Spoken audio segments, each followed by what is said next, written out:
नसीब का लिखा कोई नहीं बदल सकता। कई सालों पहले तीन दोस्त हुआ करते थे, दीपक, राजू और श्याम। ये तीनों के नाम थे। दीपक और राजू अच्छे खासे धनवान परिवार से ताल्लुक रखते थे। श्याम बेहद गरीब और साधारण परिवार का था।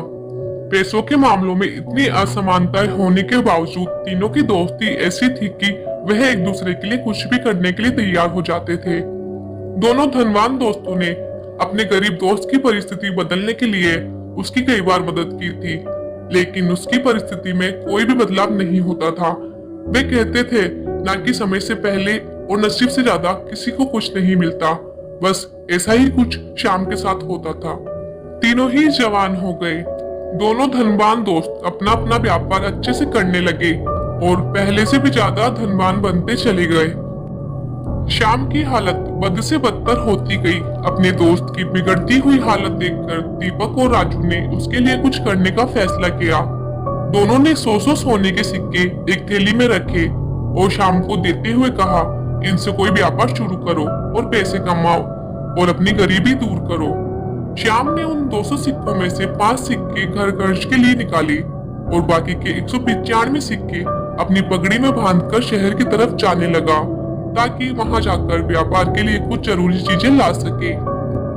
वो गांव से कुछ दूर ही पहुंचा था कि आसमान से एक चील उड़ती हुई आई और उसकी पगड़ी उड़ाकर ले गई। श्याम ने उसका काफी पीछा किया, लेकिन चील इतनी ऊंची और तेज उड़ी कि उसको आखिरकार हार मानकर अपने घर लौटना पड़ा। कुछ दिन बीतने के बाद जब दीपक और राजू श्याम की हालत का जायजा लेने के लिए उसके घर गए तो उन्हें श्याम की हालत में रत्ती भर का भी फर्क नजर नहीं आया। पूछने पर श्याम ने सारी हकीकत दोनों को बता दी। राजू को उसकी बातों पर भरोसा नहीं हुआ, लेकिन दीपक ने उसका विश्वास कर लिया। दीपक ने फिर से उसे 200 सोने के सिक्के दिए और बोला, फिर से कोशिश करो। दीपक और राजू के जाने के बाद श्याम ने सोचा कि अभी काफी रात हो गई है, इसलिए सिक्कों को कहीं छुपा देता हूँ ताकि कोई चोर उन्हें चुरा ना सके। कल शहर जाकर कोई धंधा शुरू करूंगा। उसने उन सिक्कों को अपने घर में रखी भूसे की एक टोकरी में छुपा दिया। शाम सुबह नींद से जागा और सीधा उस भूसे की टोकरी की तरफ गया जहां उसने सिक्के छुपाए थे। उसने घर में काफी ढूंढा, लेकिन उसे वह भूसे की टोकरी कहीं नहीं दिखाई दी। उसने अपनी माँ से पूछा तो माँ ने बताया कि उसे सब्जी खरीदनी थी और घर में पैसे नहीं थे, इसलिए उसने उस भूसे की टोकरी के बदले सब्जी खरीद ली। शाम आखिर करता भी क्या, वे अपनी किस्मत को कोसता रह गया। फिर से कुछ दिनों बाद दीपक और राजू शाम को मिलने आए। तब भी उन्हें उसकी परिस्थिति बदली हुई नजर नहीं आई, बल्कि इस बार तो उसकी हालत और ज्यादा खराब हो चुकी थी। उसके कपड़े फट चुके थे और घर में कपड़े सीने के लिए सुई तक नहीं थी।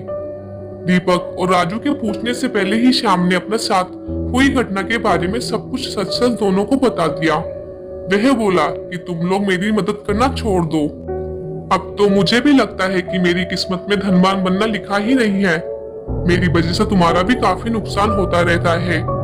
राजू को अपने दोस्त की ऐसी हालत देखकर उस पर दया आ गई, लेकिन वह जानता था कि वह चाहे कितनी भी उसकी मदद करने की कोशिश करे, उसका परिणाम बिल्कुल निष्फल ही रहता है।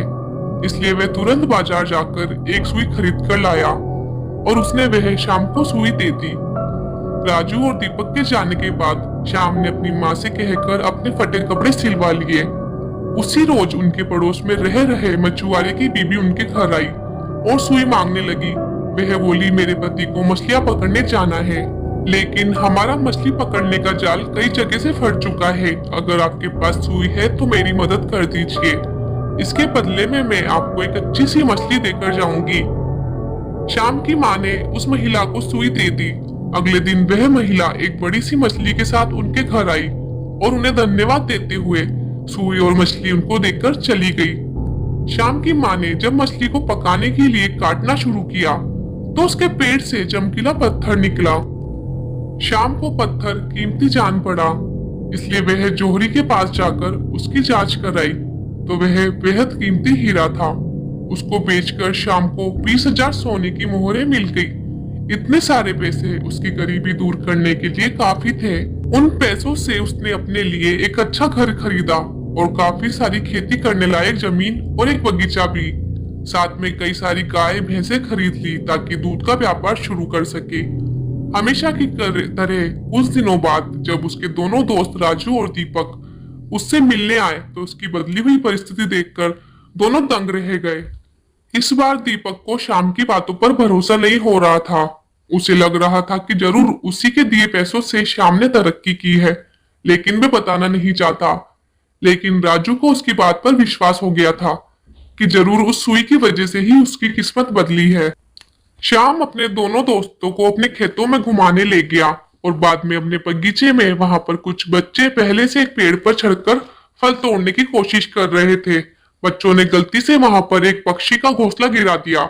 उसमें एक पगड़ी के अंदर 195 सोने के सिक्के वाली पोटली थी, जिसे कभी एक चील श्याम के सिर से उड़ा ले गई थी। उसे लेकर जब तीनों दोस्त घर को लौटे तब श्याम की माँ गाय भैंसों को भूसा खिला रही थी और उसी दौरान भूसे की एक टोकरी से वह 200 सोने के सिक्के भी निकले, जो श्याम ने कभी अपने पुराने घर में भूसे की टोकरी में छिपाए थे। उसकी किस्मत कुछ ऐसा खेल खेल रही थी कि उसके हक की सारी चीजें और खुशियां उसके पास लौटकर आ रही थी। नसीब चमकने की वजह से श्याम तो खुश था ही, लेकिन उससे भी ज्यादा खुश थे उसके दोनों अच्छे और सच्चे मित्र। तो दोस्तों, जैसा कि आपने इस कहानी में सुना कि हमें नसीब से ज्यादा और समय से पहले कुछ भी नहीं मिलता है, तो हमें बस अपने प्रयास जारी रखने चाहिए और हमारे जीवन में ऐसे लोगों का, ऐसे मित्रों का होना अति आवश्यक है जो हमारे अच्छे बुरे समय में हमारा साथ दे सके। तो दोस्तों, ये थी हमारी आज की कहानी। Please subscribe for more videos. Thanks for watching.